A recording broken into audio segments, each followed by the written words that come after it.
नमस्कार। मैं आनंद शुक्ला भदोही भाजपा से अभी तक काम कर रहा था और काम करते हुए अच्छा ये लग रहा था कि मैं एक राष्ट्रवादी पार्टी से और राष्ट्रवादी विचारधारा से जुड़ा हूँ, जिससे मेरे भदोही का विकास होगा। मेरे भदोही के में आए दिन जिला अस्पताल की जो मांगे चल रही हैं, डेंगू पुल की मांगे चल रही हैं, श्री रामपुर पुल घाट का बात हो रही है, विश्वविद्यालय की मांग हो रही है, चीनी मिल की मान हो रही है, केंद्रीय विद्यालय की बात हो रही है, और भी अनेक प्रकार के जो विषय बिंदु हैं तो उसको भी पूरा किया जाएगा। लेकिन जो विगत पिछले कई वर्षों से बार बार गलतियां हो रही थी, वही गलती 2024 में भी भारतीय जनता पार्टी ने किया है। और किस कारण किया, ये भारतीय जनता पार्टी का शीर्ष नेतृत्व ही जाने क्या सोच के दिया है। क्या भारतीय जनता पार्टी के पास भदोही लोकसभा में उस जाति या उस समुदाय या पूरे भदोही लोकसभा में से एक भी कार्यकर्ता नहीं मिला जो पार्टी के सिंबल पे चुनाव लड़ सके, पार्टी के लिए मेहनत कर सके, कार्यकर्ता उसके लिए मेहनत कर पाए। आप देखेंगे भारतीय जनता पार्टी ने जब से भदोही जिले का निर्माण हुआ है, लोकसभा के रूप में भी देख लीजिए, किसी भी प्रत्याशी की बात करिए, कोई समाजवादी पार्टी से आया है, कोई बहुजन समाज पार्टी से आया है, कोई कांग्रेस पार्टी से आकर के चुनाव लड़ रहा है। मजाक बना रखा है। प्रशिक्षण देना होगा कार्यकर्ता के नाते तो कार्यशाला का नाम लेकर के दो दिन का एक दिन का कार्यशाला लगाया जाता है कि इसमें से प्रशिक्षित कार्यकर्ता को आगे राजनीति में आगे करना। लेकिन जैसे ही चुनाव आता है तैसे ही आपको समाजवादी के प्रशिक्षित स्वयंसेवक, हम लोग तो कोरस्पोंडेंट वाले ट्रेनिंग है, ऐसे ही राष्ट्रीय स्वयंसेवक संघ में भी कि प्रशिक्षित स्वयंसेवक निकलेगा तो भारतीय जनता पार्टी का कार्यकर्ता बनेगा, भारतीय जनता पार्टी का एक अच्छा प्रतिनिधित्व करेगा। बाद में क्या होता है, तो वहाँ भी राष्ट्रीय स्वयंसेवक संघ पीछे हट जाती है और राष्ट्रीय स्वयंसेवक संघ तब नहीं कहती कि प्रथम वर्ष, द्वितीय वर्ष, तृतीय वर्ष कहाँ गया। अभी एक कार्यकर्ता स्वयंसेवक के नाते, भारतीय जनता पार्टी के पदाधिकारी के नाते अगर टिकट मांगे तो आप भाजपा में क्या थे, अच्छा भाजपा में क्या क्या किए हैं, भाजपा में क्या दायित्व है, तब ये सारी जानकारी पूछते हैं। अब ये बताइए, जो समाजवादी पार्टी है, बहुजन समाज पार्टी से आप बीजेपी ज्वाइन करा करके जिस प्रकार टिकट दे रहे हो, वो कौन से प्रशिक्षण लिए हैं, वो कौन से भाजपा का कार्यशाला किए हैं, या कौन से राष्ट्रीय स्वयंसेवक संघ का प्रथम व द्वितीय व तृतीय वर्ष कर लिए? क्या नागपुर तृतीय वर्ष कराना बंद कर दिया है? नागपुर की जगह कानपुर और लखनऊ और वाराणसी में होने लगा तृतीय वर्ष। ये समाजवादी नेता बीजेपी में ज्वाइन गए, जिस समाजवादी नेताओं को हमने भारतीय जनता पार्टी में रह करके कि ये चोर हैं, ये डकैत हैं, ये भ्रष्टाचारी हैं, ये हिंदू विरोधी हैं, और आपके आते ही ये बहुत शरीफ हो गए। ये तो वही हरिशंकर प्रसाई वाला भाषा हो गई कि भेड़िया ने मांस की जगह अब दूध खाना शुरू हो गया, क्योंकि वो लाल नीले पीले सियार कहने लगे कि भेड़िया बदल गया है। माने पार्टी बदलते ही उसका स्वभाव बदल जाएगा।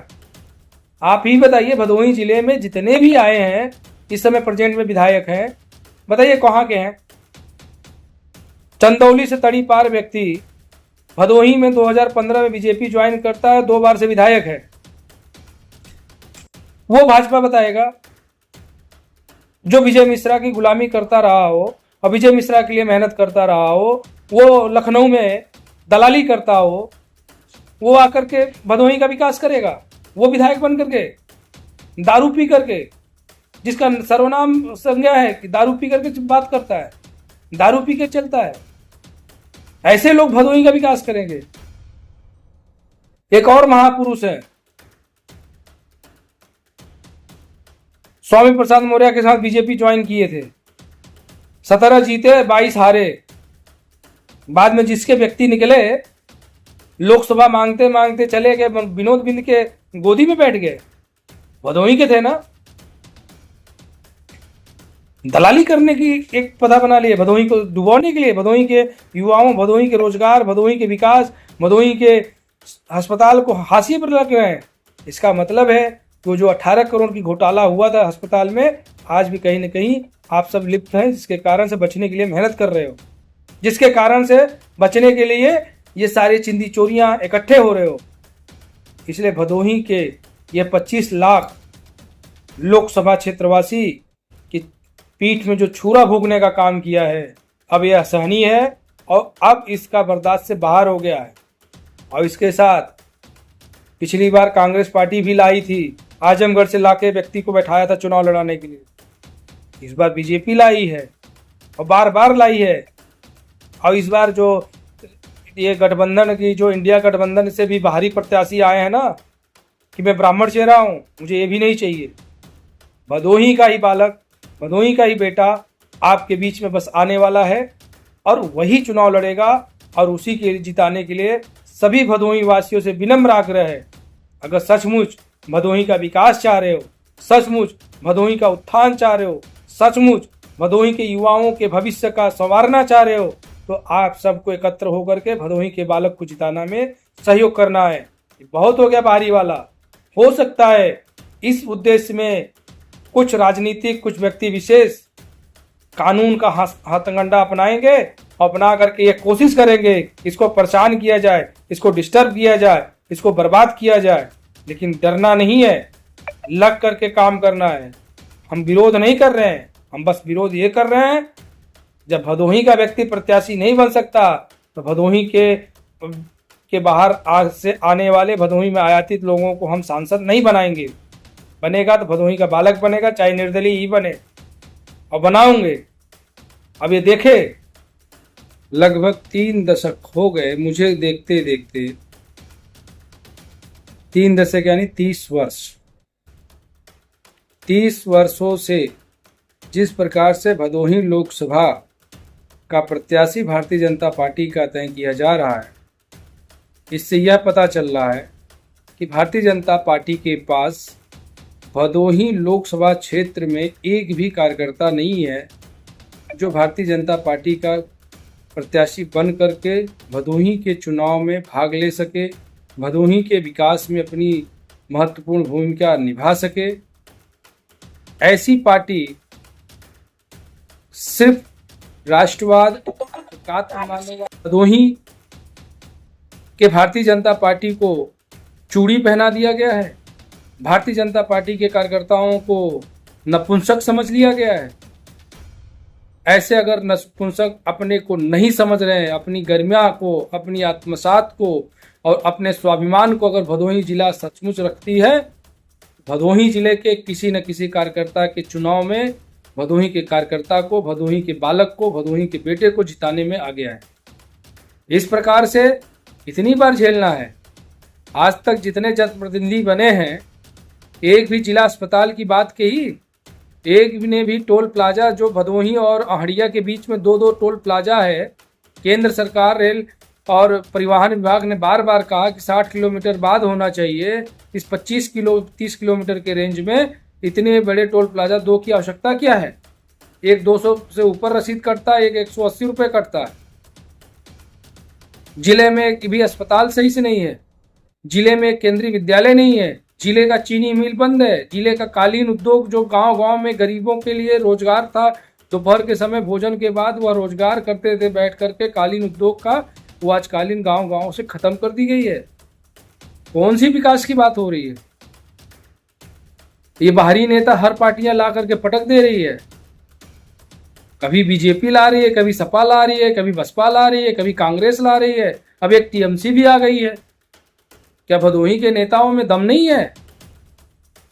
भदोही के लोगों में अपनी आत्मसात और आत्मविश्वास को जगाने के लिए मैं चाहता हूं कि आप सब आगे आएं और भदोही की विकास की बात करें। बहुत हो गया ये इस तरह की छोटपन की राजनीति। एक तरफ कहते हैं हम राष्ट्रवाद की बात करते हैं, दूसरी तरफ राष्ट्रवाद के नाम पे भदोही का एक भी कार्यकर्ता नहीं दिखता, उसकी भी राष्ट्र में सहभागिता हो, न संघ में न भाजपा में। जितने भी हमारे पूर्व जिला अध्यक्ष भारतीय जनता पार्टी के हैं, एक भी कार्यकर्ताओं को क्षेत्रीय टीम में नहीं जगह है, क्षेत्रीय मंत्री या क्षेत्रीय उपाध्यक्ष, क्षेत्रीय महामंत्री बनाया गया हो, न प्रदेश में जगह दी गई। और बातें हो रही है कि हम विकास की बात कर रहे हैं। भदोही को उठल्लू का चूल्हा समझ रखे हैं, भदोही को आयातित समझ रखे हैं। अब भदोही का युवा बर्दाश्त नहीं करेगा, बहुत बर्दाश्त हो गया, बहुत सह चुके। हमारी उम्र भी 38 साल होने जा रही है, 38 साल में एक भी रोजगार नहीं दे पाई है। एक भी हॉस्पिटल सही से नहीं दे पाएगी इलाज कराने के लिए। आज भी मैं अपने घर की बहू बेटी को लेकर के इलाहाबाद के प्राइवेट हॉस्पिटल में जाना पड़ा है। भदोही में अस्पताल नहीं है, तो मैं अपने घर की बात बता रहा हूँ, बाहर की बात छोड़िए। तो ऐसे नेतृत्व का मैं बहिष्कार करता हूँ, ऐसे जातिगत समीकरण का भी बहिष्कार करता हूँ। यदि जातिगत वोट देना था, जातिगत मतदान करवाने के लिए प्रत्याशी भारतीय जनता पार्टी को बनाना था, तो भारतीय जनता पार्टी को चाहिए था कि भदोही के किसी न किसी को देना चाहिए था। भदोही में भी हर प्रकार की जाति है, हर प्रकार के समाज है। यदि आपको ओबीसी देना था तो भदोही से भी कई बिंद थे, भदोही में से देते। चंदौली से ला रहे हैं, मिर्जापुर से ला रहे हैं, बलिया से ला रहे हैं, खाना बदोश समझ रखा है भदोही जिला को। अब नहीं सहनी है। मैं क्षमा चाहता हूं माननीय प्रधानमंत्री जी, इस प्रकार के राजनीति अगर करना है तो भदोही अब सहन नहीं करेगा। बहुत झेल चुके हैं। आपसे अविनम्र आग्रह है, या आप तक अगर बात नहीं पहुंच रही है या पहुंचाने का कोशिश नहीं हो रही है, या आप समझने के लिए कभी टीम नहीं गठित की है, अगर किए हैं तो उनसे पूछिए। जिस भदोही लोकसभा को सवर्ण सीट कहा जाता है, आप कंटिन्यू बाहरी ला कर खड़ा कर दे रहे हैं। आकाश भूमि न्यूज राष्ट्रीय समाचार पत्र व वेब न्यूज चैनल, निडर पत्रकारिता की एक अनोखी झलक।